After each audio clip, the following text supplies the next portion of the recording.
My father set up a martial arts contest for me to choose a husband, and my exceptionally skilled childhood friend actually lost to a beggar from the streets. The crowd erupted in an uproar, with mocking laughter surging like a tide. A noble lady of the county was actually going to marry a beggar. My brother, standing nearby, pointed furiously at my childhood friend. "You clearly held back just now. Why did you deliberately lose?" Xie Xiaoyang slowly lifted his gaze. "I lost because my skills were inferior, plain and simple. How could there be any talk of intention?" When our eyes met, his gaze was filled with distance and detachment. In that single glance, I knew he had been reborn as well. It turned out that in this life, Xie Xiaoyang no longer wished to marry me. In that case, why should I continue to dwell on it? The next moment, I raised my hand and pointed at the beggar, who was dressed in rags yet stood tall and straight, speaking clearly. "Since you have won the contest, you must honor the agreement. Next month at this time, come to the Earl's residence to propose marriage." As the words fell amidst the surrounding uproar, Xie Xiaoyang's expression went blank for a moment. "Qingli, do you have any idea what you're saying?" I gently adjusted my sleeves, my tone calm and unruffled. "Of course I do." He seemed to have heard the biggest joke in the world, the corners of his lips curling into a mocking arc. "You would marry a beggar just to spite me." I slowly lifted my gaze, my eyes falling upon the figure on the stage. The man's long hair was disheveled, almost covering most of his face. Even in tattered clothes, his tall and straight figure could not be concealed. The next second, my voice rang out clearly across the entire venue.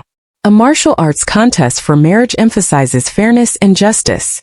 And what's more, the Earl's mansion has always valued its reputation." I paused slightly, meeting Xie Xiaoyang's complex and inscrutable gaze. Since this young master has won the competition, I should marry him as promised. "What do you mean by acting out of spite?" A soft click sounded. Xie Xiaoyang gently twisted his wrist, sheathed his sword, and suddenly darkened his expression. "Qingli, don't be willful. Your uncle would never agree to such an absurd matter." I was about to speak when my gaze inadvertently caught a familiar figure outside the crowd. My half-sister Xinshu was standing gracefully under the corridor as if she happened to be passing by, but I knew she was the same as in the previous life. She was only here to confirm whether Xie Xiaoyang had won the match. Almost at the same time, Xie Xiaoyang also saw her. The moment their eyes met, the anxiety and anger he had felt because of me instantly vanished. Then it was replaced by an indescribable expression, a mixture of tenderness and delight. Seeing this, I immediately understood. So that's how it is. In a flash, memories from my past life surged over me like a tidal wave. Yes, in my previous life, after Xie Xiaoyang won the title of martial arts champion, the first thing he did was win the martial arts contest my father had set up for me to find a husband, and he married me with great fanfare. At that time, every noble lady in the capital envied me for having such a brilliant and talented husband. After our marriage, we also had times of mutual respect and harmony. In spring, we admired the blooming flowers, and in winter, we watched the falling snow. He taught me how to draw a bow, and I ground ink for him. I thought that such harmonious sweetness would be enough for us to stay together for life. However, in the third year of our marriage, Xin Shuyu, my half-sister who grew up with me, unexpectedly took poison and passed away overnight, leaving behind only a letter addressed to Xie Xiaoyang. The letter was filled with words written in blood and tears, each sentence expressing deeply suppressed love and despair. At that time, after reading it, Xie Xiaoyang's expression remained calm and unruffled. He silently brought the letter close to the candle flame and burned it to ashes. Seeing him like this, I didn't think much more of it. Unexpectedly, just a few days later, despite my imminent childbirth, he voluntarily requested to lead troops to the distant border. By the time he returned victorious, it was already 2 years later. The infant in swaddling clothes had already begun to toddle. Yet, the warmth that once lingered in his eyes when he looked at me could no longer be found. To be fair, in the 20 years that followed, Xie Xiaoyang remained a husband beyond reproach. His career progressed smoothly, and his talents were fully displayed. Because of him, I was granted the title of a noble woman at a young age. He never took a concubine. In the mansion, there were only me and the children. In the eyes of outsiders, he respected me, protected me, and gave me all the dignity befitting a legal wife. Even I gradually became deceived by this facade. Tell yourself that no matter how fervent the love of youth may be, by middle age, it will always settle into such a calm and respectful tranquility, until the year he turned 40, when he fell gravely ill and never recovered. In the final moments of his life, an old friend came to visit, held his hand, and asked if he had any regrets in this life. Holding our child's hand, I stood quietly outside the rose-colored silk curtain and heard him, with a faint breath yet clear and distinct words, lay bare the obsession he had buried for half a lifetime. I shouldn't have avoided her affection, nor should I have won that martial arts contest. As my thoughts gradually returned to the present, I saw Xia Xiaoyang quickly walking toward Xin Shuyu. So in this lifetime, he would rather lose to a beggar in front of everyone than maintain our marriage bond, all to make up for the regrets from our previous life. It felt like an ice pick had brutally pierced through my heart. I tried my best to maintain a calm expression and clearly announced the match result word by word. The martial arts contest to choose a husband has a winner. I shrinkingly will keep my promise and marry this gentleman. With those words he fell silent. My brother in the spectator seat suddenly looked at me, his voice urgent and sharp. Qinglei, don't be foolish. He rushed to the front of the arena in a few steps. You are the legitimate daughter of the Earl's household, a county princess personally favored by the emperor. How can you casually marry a beggar of unknown origin? With that, he suddenly turned to Xia Xiaoyang, who had remained silent all along, and spoke with a livid expression. You grew up with my sister since childhood. And back then you even vowed in front of everyone that you would marry no one but her. Today you didn't give it your all and deliberately lost the match. Are you really going to stand by and watch her ruin her life out of spite? Xia Xiaoyang merely glanced up calmly upon hearing this. His gaze first swept casually over the crowd before finally settling on my face. His tone, so calm it was almost cold, said, Uncle Shen would never agree to such an absurd marriage. He paused, a faint trace of mockery flickering at the corner of his lips. Moreover, the county princess's actions are merely a momentary impulse. She would never actually marry that beggar. As the words fell, Xin Shuyu, standing beside Xia Xiaoyang, slightly lifted the corners of her lips, a trace of barely concealed pride flashing in her eyes just as my brother was about to say something more. Beside them, Xin Shuyu suddenly raised a delicate hand to her forehead and softly collapsed backward. Shuyu. Xia Xiaoyang's face suddenly changed, his previous composure vanishing in an instant.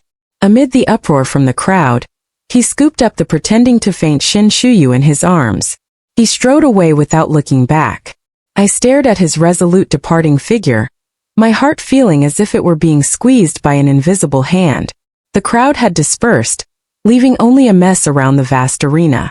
I turned around and for the first time truly took in the man who had remained silent the entire time. His clothes were tattered, his hair disheveled and covering his face, with only the sharp line of his chin clearly visible. I asked softly, "What is your name?" Logically speaking, if he could defeat dozens of people in a row, I should have had some impression of him in my previous life. Yet, no matter how hard I searched my memories, I couldn't find the slightest trace of him. The man's parched lips parted slightly, and his voice came out exceptionally cold. I didn't join this martial arts contest to marry you. This sentence left me stunned on the spot. He continued in an unemotional tone. Before I came, I heard that Xia Jiao was your childhood sweetheart. I originally planned to defeat him publicly, then offer 50 taels of silver as a condition to give up the right to marry you. I froze for a moment, the corner of my mouth twitching uncontrollably. So you're only doing this for the money? Yes, he answered crisply. A nameless fury instantly surged in my heart. I, Shinkingly, have been well versed in poetry and literature since childhood, proficient in music, chess, calligraphy, and painting. Though I dare not claim my beauty to be unparalleled under heaven, it has certainly made me renowned throughout the capital. The men on Chong'an Street who wished to marry me could form a line stretching from the Vermilion Bird Gate all the way to the Mingda Gate. And now I am actually being looked down upon by a beggar. A mix of competitiveness and humiliation churned within me. I sneered coldly, had the maid bring a few silver notes, and threw them directly at his chest. Since you've won the competition, you don't get to choose. With these 100 taels, I'm buying you to obediently become my fiancé. The man lowered his gaze to look at the silver notes fluttering to the ground, his figure unmoving under the disheveled hair. I could barely make out his expression. All I could hear was a faint derisive chuckle. Is the county princess trying to buy me? He slowly raised his eyes, and through the tangled strands of hair, I met a pair of unfathomably deep eyes. There was no greed, no humility there. Only a silent expanse of ink-black darkness. 100 taels to buy a beggar as a fiancé. The county princess is truly generous. His low hoarse voice carried an indescribable meaning. The man did not bend down to pick up the silver notes. Instead, he took a step forward. As he drew closer, a faint crisp scent of cold pine drifted over. It was completely at odds with his tattered appearance. He leaned in slightly, bringing his lips close to my ear, his voice lowered to a whisper. County princess, are you truly willing to marry a penniless beggar like me? Naturally, you don't regret it. No regrets. The air froze for a moment.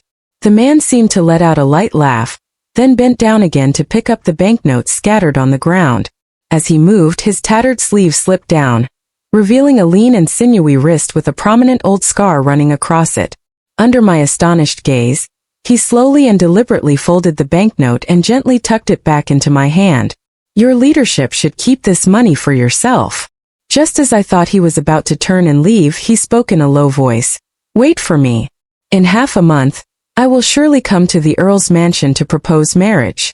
When I returned to the mansion, I was met with an angry, raw, ungrateful daughter. As the legitimate daughter of the Earl's mansion, you actually declared publicly that you want to marry a beggar, completely disgracing your father's reputation. Father stood with his hands behind his back in front of the hall, his face ashen with rage. Seeing me lower my gaze in silence, he suddenly flicked his sleeve and said coldly, Today Xiaoyang deliberately lost the match, clearly showing he has no intention of marrying you. Since that's the case, I will go to the Marquis's residence tomorrow and finalize his marriage with your sister. In the future, I will also find you a good husband. I raised my eyes and replied with a forced smile. Very well, father. Go ahead and try. Let's see whose words carry more weight, yours or the Empress Daja's golden decree. He pointed at me, furious but suddenly speechless. I clearly remember the Empress Daja's birthday banquet 2 years ago. I risked my life to take that knife for her. Touched by my sacrifice, the Empress Daja publicly promised to grant me one wish, vowing to fulfill it whenever I needed. So, as long as I refused to agree, the marriage between Xia Xiaoyang and Xin Shuyu is absolutely impossible. Xin Shuyu beside her began to sob at the right moment, tears rolling down her cheeks, yet her eyes were filled with something resentful. Sister, since brother no longer has feelings for you, why must you keep pushing and refuse to let us be together? I let out a cold laugh. Let you be together? It's not entirely impossible. My father has always been one to prioritize profit. In my past life, the reason he was so pleased with the marriage between me and Xia Xiaoyang was simply because he saw the benefits of an alliance with the Marquis' household. Now that Xia Xiaoyang has publicly abandoned me, I am no longer of value. Given his opportunistic nature, it's entirely possible that he would casually marry me off to some Zhang or Li who could bring benefits to the family, all in exchange for new gains. In his eyes, my lifelong happiness likely holds less weight than a land deed or a favor. At this thought, I turned to him and said, word by word, as long as you put it in writing, pledging that from now on you will no longer interfere in my marriage, whether I marry a chicken, a dog, or a beggar on the street, it will no longer be any of your concern, you unfiltered man. Father flew into a rage and raised his hand to slap me, but unexpectedly, Xin Shuyu, who was standing nearby, held him back tightly. Father, please agree to sister's request, she pleaded tearfully, her eyes brimming with tears. I truly love Brother Iron. The weighing of options happened in an instant. The scales of interest ultimately tipped. He compromised. The cold laughter in my heart grew even deeper. Yes, it wasn't until my previous life, when I too became a mother, that I truly understood there really are fathers in this world who can feel no love at all for their own children. A few days later, as the Empress Daja was seriously ill, I entered the palace to pay her a visit. As dusk fell and I stepped out of the palace gate, a familiar figure blocked my path. The scent of sandalwood drifted on the wind. Even without looking up, I knew who it was. Qing Li Xiaoyuan's voice was low, carrying an unmistakable certainty. You've returned as well, haven't you? I lowered my gaze, staring at the trembling bead embroidery on the tip of my shoe, and did not respond. He took a step forward, his shadow looming over me. In our past life we were married for 20 years. I dare say I never treated you with anything less than my utmost sincerity.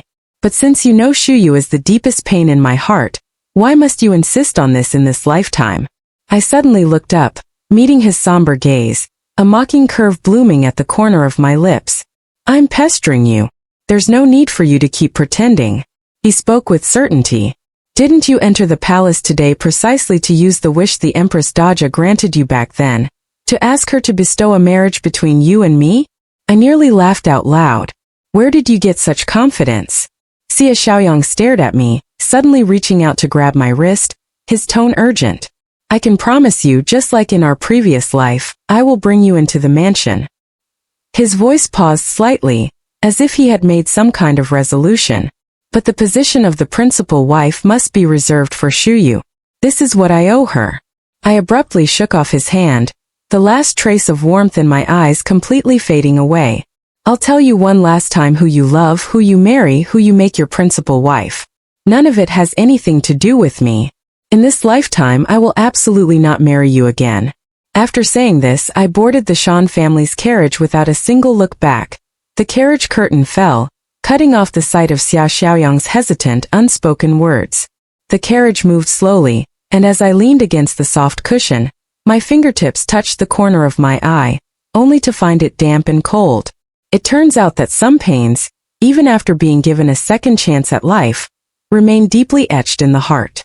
In my previous life, because of Shen Shuyu's death, he insisted on volunteering to go to the distant frontier, even after learning that I was about to give birth. For over 1,000 days and nights, I endured countless heartaches and helplessness alone in the vast Marquis estate. Even on the day of giving birth, with one foot already in the grave, there was no one by my side. I could only clutch the quilt tightly. The irony is, after a lifetime of toiling to manage the Marquis household in perfect order, all I received in return was his dying words. I shouldn't have won that martial contest. The sound of carriage wheels rolling over the cobblestone road jolted me out of my memories. I wiped away my tears and slowly straightened up. Outside the window was the familiar vermilion gate of the Shin residence, with a maidservant holding a lantern waiting on the steps. In this life, those sleepless nights and endless tears shed for Xia Xiaoyang will no longer exist after Xia Xiaoyang and Shen Shuyu's marriage was settled. Both households began bustling with preparations. A few days later, Xia Xiaoyang specifically sought me out, saying he wanted to take Shu to Jiangnan for a short stay. Before their departure, he handed me a thick dowry list. Shu's mother passed away early, just like yours. His tone was flat, yet each word pierced like a needle.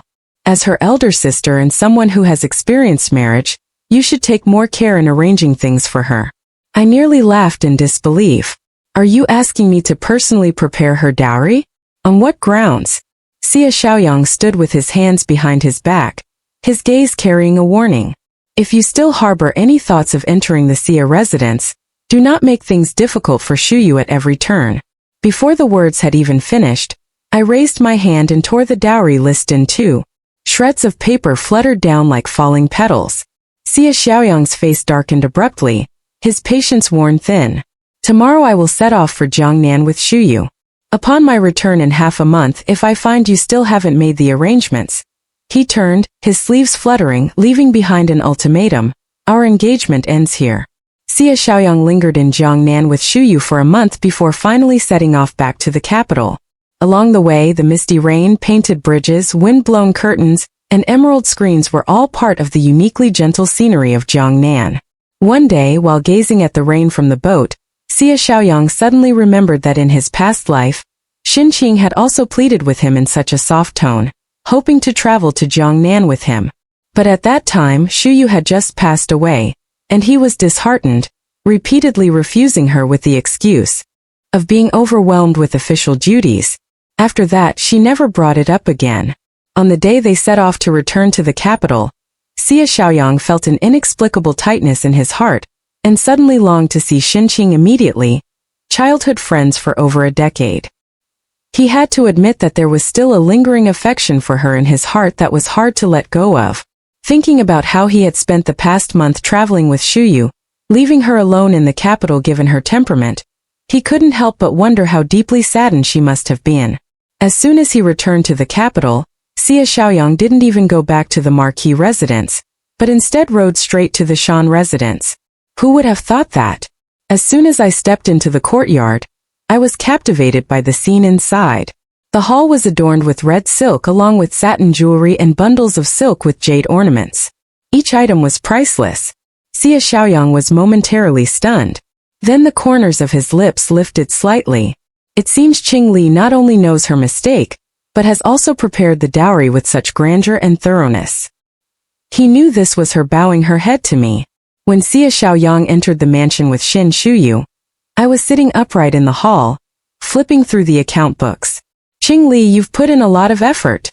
Xia Xiaoyang stepped forward, his gaze sweeping over the hall filled with chests and boxes. In his usually cold eyes, there was a rare flicker of something almost gentle. Beside him, Xin Shuyu looked at the dazzling splendor filling the room, unable to conceal the pride on her face.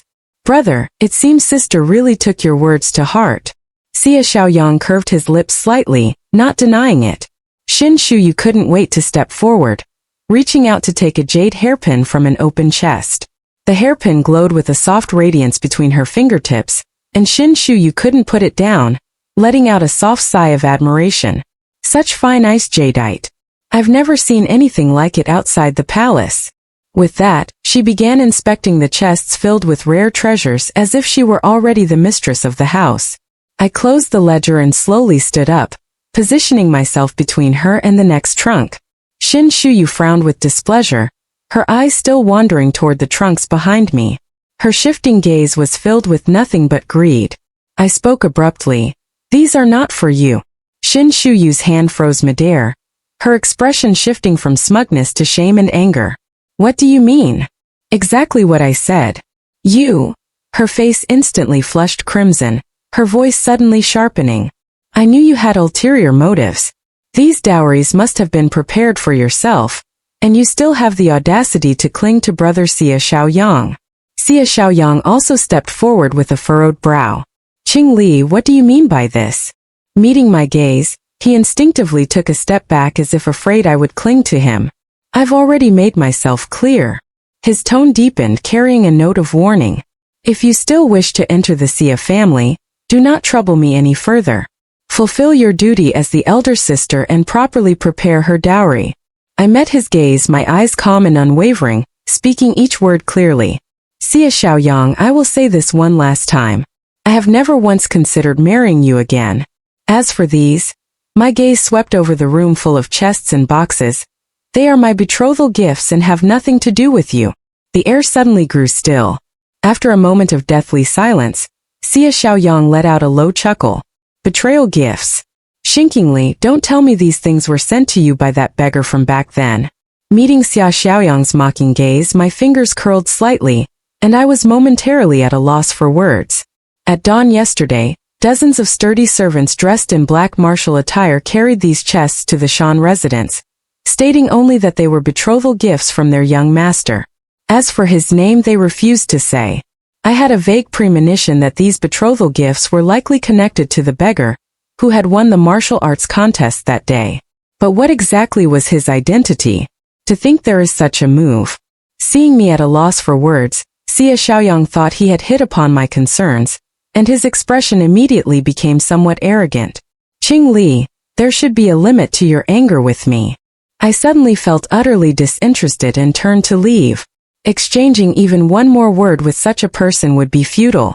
Just at that moment, a servant approached holding a brocade box and said respectfully, "Second miss, this is the dowry that the master specifically added for you." Shuyu's face lit up with joy, and she eagerly opened the brocade box. When I clearly saw the translucent and lustrous mutton fat jade bracelet inside the box, it felt as if all the blood in my body instantly froze.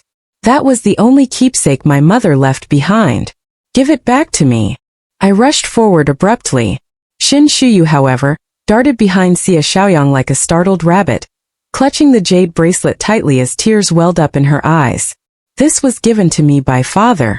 Surely you're not going to snatch it away too, sister. I reached out to pull her from behind him, but before my fingers could even touch her sleeve, Xia Xiaoyang shoved me away. He stood protectively in front of Shin Shuyu, his brow furrowed deeply. It's just a bracelet, and Shuyu is your sister too. Is this really necessary? I was pushed by him and stumbled. Almost falling, Xia Xiaoyang instinctively reached out to help, but I had already steadied myself. Taking advantage of his distraction, I grabbed Shin Shuyu, who was behind him. I took a deep breath, trying hard to suppress the anger in my chest, and extended my hand in front of her. Give the bracelet back to me. Shin Shuyu stared at me intently, a barely noticeable cold smile curling at the corner of her lips. Sister, since you want it so badly. As she spoke, she slowly extended the bracelet toward me.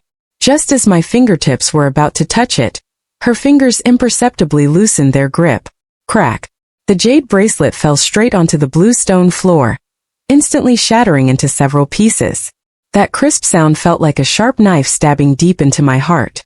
I stared blankly at the scattered jade fragments on the ground, and my mother's voice and smile suddenly flooded my mind.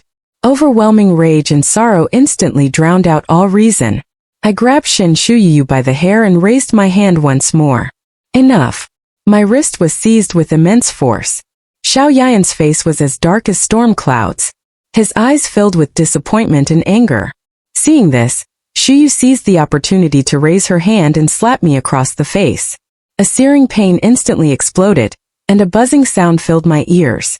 Instinctively, I covered my cheek, looking at Xia Xiaoyang in disbelief. Tears welled up in my eyes without warning, instantly blurring my vision. When Xia Xiaoyang saw my reddened, tear-filled eyes, he immediately loosened his grip on my right hand in a fluster. His Adam's apple bobbed, his voice hoarse. I didn't mean to. With that, he instinctively took a step forward, reaching out to check my injury. But I shoved him away harshly. Get out. His pride was instantly wounded. His expression darkened.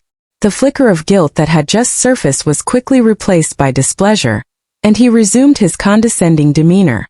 Qingli, how much longer are you going to keep this up? After all, both you and Shuyu will eventually enter the Xia household. Do you really intend to be at each other's throats every single day from now on? As the elder sister, shouldn't it be your duty to yield to your younger sister a little? A surge of anger suddenly flared up in my heart. Just as I was about to raise my hand to return that slap, a stern and authoritative roar erupted from behind me. You rebellious daughter, stop this at once. Father was dressed in court attire, clearly having just returned from the morning court session. His face was livid as he pointed at me and Shin Shuyu fighting openly in broad daylight. What kind of behavior is this? Shinkingly, have you no dignity left as the legitimate daughter? I turned my head sharply, my crimson eyes piercing straight at him, the years of pent-up grievances and resentment erupting completely at this moment. Dignity? And what about you? How dare you casually give my mother's keepsake to the child born of your concubine? I pointed at the shattered fragments of the jade bracelet on the ground, my voice trembling with extreme anger. Misappropriating your deceased wife's dowry to fill your illegitimate daughter's private coffers. What kind of family head are you? What kind of man are you? As the words fell, Xia Xiaoyang, standing nearby, froze in place and murmured something almost inaudibly. Is this your mother's keepsake? I ignored him and looked at my father with a resentful expression. If you dare to use my mother's keepsake without permission again, I won't hesitate to confront you in court. Unfilled daughter, shut your mouth. He seemed to have been struck in a sore spot, flying into a rage and raised his hand to slap me across the face. I closed my eyes, preparing to endure the blow. However, the expected pain never came. I opened my eyes in astonishment, only to see a tall, straight figure standing in front of me like a pine tree. The man slowly turned his head, and upon seeing his deep eyes and sharp, cold features, my pupils contracted abruptly. I let out a low, incredulous gasp. It's you. The man raised an eyebrow slightly at me. Didn't you, Miss Shun, offer me 100 taels to marry you? I'm here to fulfill the agreement. Absurd. Xia Xiaoyang abruptly pulled me behind him, stepping forward to stand between me and the man. Are you the beggar from that day? Do you realize what kind of nonsense you're spouting? Do you really think someone like you is worthy of marrying the legitimate daughter of an earl's household? Before his words had even fully faded, a dull thud echoed from the side. I saw my father, his face as pale as paper, had already fallen straight to his knees, his voice trembling uncontrollably. Why, your humble servant pays respects to His Highness the Crown Prince? What? The Crown Prince? Xie Xiaoyang's entire body stiffened, suddenly remembering something, and he sharply turned his head to look at the man of extraordinary bearing beside him. His voice changed with shock. You are the fourth Prince Song, who was just appointed as the heir by His Majesty. Song neither confirmed nor denied it, only slightly raising an eyebrow. Halfway down the mountain, Xie Xiaoyang took a deep breath, his face drained of color, and finally knelt down on one knee, his voice strained. Greetings, Your Highness the Crown Prince. Song paid no attention to the two of them, instead walking directly up to me. His slender fingers gently lifted my chin. My heart tightened and I instinctively tried to dodge, but his fingers held me firmly in place with an undeniable force. When his fingertip touched my swollen, burning cheek, I let out a soft hiss of pain. Song's gaze sharpened, and the gentle aura around him instantly turned cold and rigid. If anyone dares to bully you again, pay them back double. Understood? Why do these words sound so familiar? I stared at him in a daze, a complex mix of emotions surging in my chest. There was satisfaction, confusion, and an indescribable tremor. As soon as Sui's gaze swept over, several black armored guards moved forward like phantoms, forcibly lifting Shinshuyu without a word and pressing her down to her knees. No, father, brother, save me.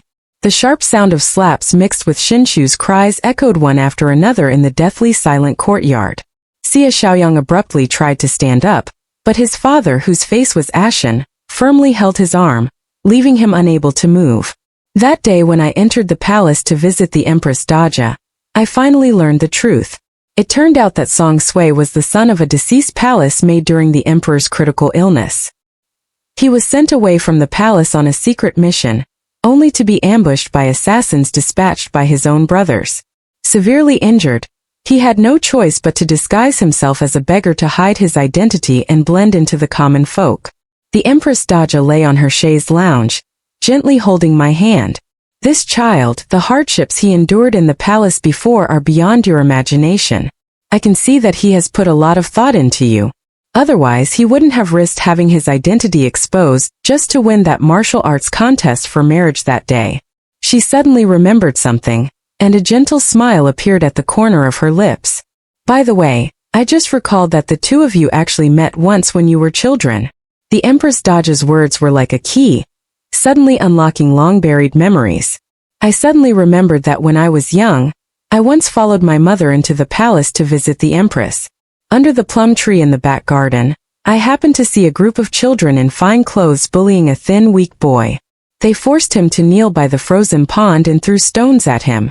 At that time my mother was still alive. She held me in the palm of her hand, spoiled me beyond measure, and my temperament grew increasingly unruly. Seeing this, I imitated the chivalrous heroes from the picture books who stand up for justice. I confronted the group of children head-on and eventually drove them away. I then took off my newly acquired crimson cloak and wrapped it tightly around the boy whose lips were purple from the cold. If anyone bullies you again, make sure to pay them back double. Understood. My chest suddenly throbbed, leaving me somewhat numb. So that little boy turned out to be Sui. Therefore, his appearance on the platform that day was not at all for the 50 taels of silver as he had claimed. It was for me. The Empress Daja's inadvertent sigh allowed me to glimpse another side of that storm. No wonder the court had been filled with unpredictable changes recently, and even my usually tactful father was trembling with fear all day long. It turned out that the third prince and the fifth prince had completely torn apart over the succession, ultimately leaving both sides wounded after the emperor regained consciousness. He realized that the position of crown prince could no longer remain vacant, lest it destabilize the court. Finally, Song Sui was elevated to the position of crown prince. The sandalwood burned quietly in the gilded incense burner, its blue smoke curling upward. The Empress Daja gently stroked her teacup, her gaze seemingly sweeping past my face as if by chance. They say when the snipe and the clam grapple, it's the fisherman who profits. If no one throws a stone into this tranquil pond of the imperial city at the right moment, how could ripples strong enough to stir the current situation ever appear? She smiled faintly, her eyes revealing a knowing clarity. I always knew this child deep down is the one who most resembles his father. My heart skipped a beat, and in an instant, I understood there was no such thing as fate or coincidence. The true mastermind behind the conflict that completely exhausted the two princes was likely none other than Song Sui, who appeared to remain aloof from worldly affairs. But these matters were not for me to pry into. I could only lower my gaze, pretending not to understand the deeper meaning in her words, and hastily excused myself until I reached the palace gate. I looked up and saw a familiar figure standing quietly beside the carriage. Sui stood with his hands behind his back, as if he had long anticipated my arrival at this moment. He looked at me, a faint smile playing on his lips, and reached out his hand toward me. "I'll walk you home." I lowered my gaze to that distinctly bony hand, fully aware that the person before me was far from the gentle appearance he presented. He was even dangerous. Yet, as if bewitched, I still placed my hand in his palm. When our palms touched, he slipped his fingers between mine, interlocking them tightly. Ahem. Just as I had imagined, his hand was broad and warm. Suddenly I was no longer afraid, at least in this moment. I believed that the man before me would never hurt me. The Empress Daja's birthday banquet was attended by all officials along with their families. As a concubine-born daughter, Shinshu originally had no right to attend, but she was granted an exception because she was Xiaoyan's fiancée. The music temporarily ceased, and it was time for the younger generation to present their talents. Shinshu was the first to rise. Dressed in magnificent rainbow robes, she made an elegant bow to the Empress Daja. "This humble maiden wishes to present a dance in celebration of your Majesty's birthday." Her gaze swept over Xia Xiaoyang, carrying a pride that was determined to win. However, not long after she began to dance, perhaps due to her eagerness, she lost her footing during a step that should have been light and graceful. Though she tried hard to conceal it, her unsteady posture drew a few suppressed chuckles from the audience. Instantly thrown into disarray, her subsequent dance moves became completely disorganized. After hastily finishing her performance, she retreated to her seat with a pale face. When it was my turn to take the stage, Shuyu's resentful gaze never left me. The dance I performed for the Empress Daja is titled Graceful Swan. As the water sleeves fluttered, the entire audience fell silent. Just as I spun around, Shinshu, seated among the guests, suddenly raised her hand and quietly snapped the pearl necklace around her neck. Round pearls instantly scattered and rolled across the floor as my toes touched the smooth beads. I suddenly slipped. When our eyes met, Shinshu curled his lips triumphantly. In that split second I leaned forward with the momentum, my water sleeves sweeping over the floor like flowing clouds, executing a perfectly timed waist bend. Then I lightly tapped my toes to avoid the string of beads, immediately followed by 3 rapid spins. This series of movements flowed as smoothly as clouds and water. As if it were originally part of the dance, the hall fell silent for a moment, then erupted with thunderous applause. The smug expression on Shinshu's face had not yet faded when it froze in place. To avoid arousing suspicion, she hurriedly knelt and prostrated herself on the ground, her voice trembling. "I deserve 10,000 deaths. This necklace suddenly broke for some reason, disturbing the Empress Daja's birthday banquet. I begged the Empress Daja for forgiveness." The Empress Daja glanced down at her, her gaze as still as ancient well water, neither reprimanding her nor telling her to rise. Then, turning to me, she clapped her hands lightly and smiled, the fine lines at the corners of her eyes brimming with admiration. "Excellent. Remaining calm in the face of danger truly reveals one's character." I lowered my head and smiled shyly. A nearby official, who had long been at odds with my father, stroked his beard and chuckled softly, his voice quiet, but loud enough for those around to hear. "Lord Shun, your 2 daughters are truly like, one being the bright moon in the sky, and the other well as different as heaven and earth." All the guests present were astute individuals who couldn't see that the breaking of the pearl was suspicious. The Empress Daja's attitude had made everything clear. Not exposing the truth was the greatest act of grace, yet also the greatest humiliation. Father's face instantly turned ashen. Yet he had no way to refute it and could only force an awkward smile. Xia Xiaoyang, standing nearby, seemed completely oblivious to everything happening around him. He held a wine glass in his hand, his gaze firmly fixed on me. Midway through the banquet, I slipped away alone to the back garden for some fresh air. The night breeze was cool, yet it couldn't dispel the heaviness in my heart. Familiar footsteps sounded behind me, and Xia Xiaoyan's voice seemed especially deep under the moonlight. You dance very well just now. I did not turn my head, my voice calm and steady. Thank you, young Marquis. He remained silent for a moment, then took out a familiar bamboo flute from his sleeve. It was the one I had personally made for him on his birthday last year. His tone carried a hint of hesitation. Qingli, could you dance for me alone once more? Just like before, impossible. These 3 words were spoken with resounding finality. Xia's face gradually paled, yet he still clung to a sliver of hope. I don't believe you have not a shred of affection left for me. He took a step forward, his voice tinged with panic. Qingli, if I told you that the one I've always loved in my heart is you, would you believe me? I only feel guilty towards Shuyu. Afraid she might do something foolish again in this lifetime, which is why I thought of marrying her for the time being.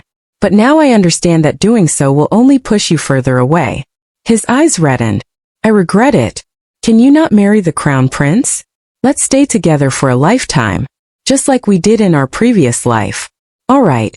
I felt like I had heard the biggest joke of all time. Spend a lifetime together. I forcefully shook off Xiaoyan's attempt to hold my hand, my chest heaving violently. Although I tried my best to steady my emotions, my voice still carried an uncontrollable sob. In your previous life, you kept saying you felt guilty towards Shinshuyu. But did you ever think about how much more you owed your wife and child? Do you have any idea how difficult it was for me to raise Nana all alone after you abandoned us and went to the border? When he caught a cold and had a high fever that wouldn't break, he kept crying and calling for his father until the very end. That child couldn't understand why his own father never wanted to look at him more than once from the moment he was born. Tears blurred my vision as I stared directly at his suddenly pale face. Xia Xiaoyang, you are nothing but a complete and utter scoundrel. You are always chasing what you can't have, and you never learn to cherish the person right in front of you. Loving you once was me being blind. As the words fell, Xia Xiaoyang felt as if struck by lightning. After stumbling for a moment, he collapsed to the ground with vacant eyes, as if all his strength had been drained. A familiar soft call came from the distance. Qingli Song stood holding a lamp, his black cloak fluttering gently in the wind. Without hesitation, I walked toward him, not giving another glance to the person behind me on the day of my wedding. I wore a phoenix crown and ceremonial robes, and the hall was filled with joyous red. The maid was helping me get ready to go out when suddenly there was a commotion outside the door. Xia Xiaoyang, clad in military attire, barged in, his armor still damp with morning dew. I instinctively took half a step back and looked at him wearily. What do you want? Yet he just stood there, his gaze greedily lingering on my wedding dress, his eyes bloodshot. Qingli, his voice was terribly hoarse. You look just as beautiful in the wedding dress as you did before. He smiled bitterly, a glimmer of tears seeming to flash in the corner of his eyes. It's just a pity that this time I'm not the groom. Seeing that I was still on guard, he took a deep breath and slowly took half a step back, creating some distance between us. I'm sorry.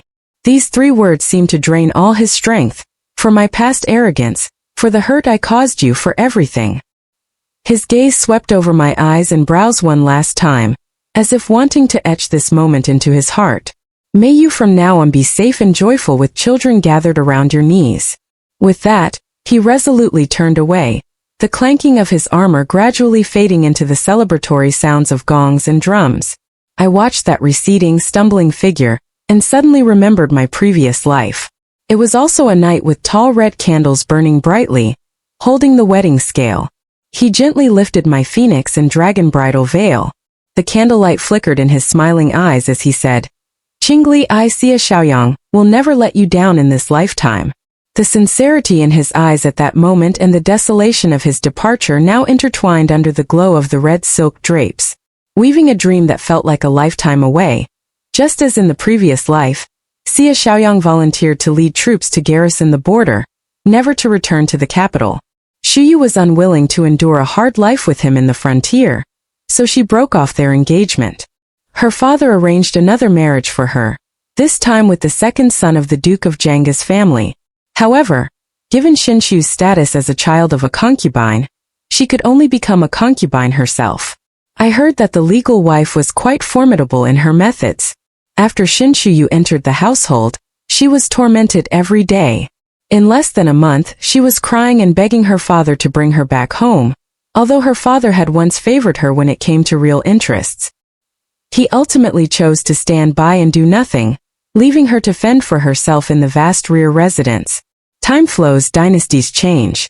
The once glorious mansion gradually fell into ruin. Later, my father was stripped of his title for being involved in a corruption case in the canal transport system. That day, heavy snow fell as he staggered and knelt on the long steps outside the Eastern Palace, his graying hair covered in frost. The palace attendant held an umbrella to shield me from the snow, whispering that he had been kneeling in the snow for 3 hours. I stood beneath the corridor, gazing at the figure curled up in the wind and snow. I remembered how he had insisted on bringing his mistress into the mansion while my mother lay ill on her sickbed, and how he casually gave away her belongings to his illegitimate daughter. How he stood by indifferently during my most difficult times. Finally, I left without looking back, leaving behind the words "disappear." After I married Song, we supported each other, deeply in love and devoted. After he ascended the throne, he left the 6 palaces empty, standing by my side alone many years later on a snowy night with the candlelight flickering. He gently took my hand after reviewing the final memorial. Chingli. His voice was low and deep. In fact, in my previous life I too had once stood beneath the arena. My fingertips trembled slightly as I looked at him in disbelief. But at that time I was too weak. I could only watch as you wore the phoenix crown and ceremonial robes for him. I watched as you shed tears alone in the deep courtyard. His palm was warm, carefully enveloping my slightly cold fingers. So in this life I swear I will make you happy. I looked into his still clear eyes and smiled as I returned his grasp. You did it. Outside the window the snow fell silently. Inside the hall time stood still and peaceful. In this lifetime we ultimately did not let each other down.